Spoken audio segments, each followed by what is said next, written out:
రెండు లైన్లు అభిలేని కేసులవచ్చు నిర్భయగా అణిచే ఉద్యమ జ్వాల ఇది తెల్ల దొరలనే తరిమిన నేల.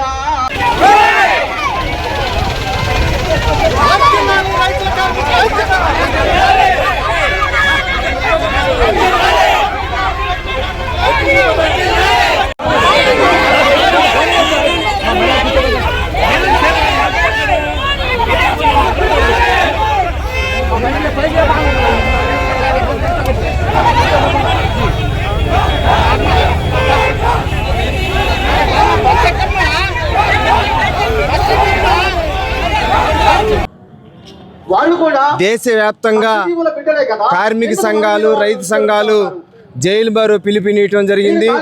ఆ పిలుపులో భాగంగానే పల్నాడు జిల్లా నర్సరావుపేటలో గడియార స్తంభం దగ్గర నిరసన కార్యక్రమాన్ని చేపట్టడం జరిగింది. ఈరోజు నరేంద్ర మోడీ గారు అధికారంలో వచ్చిన తర్వాత కార్పొరేట్ శక్తులకి 16 లక్షల కోట్ల రూపాయలు రద్దు చేయడం జరిగింది.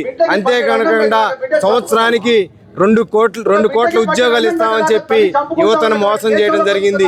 అదేవిధంగా ఆదాని, అంబానీలకి, బడా పారిశ్రామికవేత్తలకు మొత్తాన్ని కూడా ఈ దేశ సంపద మొత్తాన్ని కూడా తాకట్టు పెడతా ఉన్నటువంటి పరిస్థితి.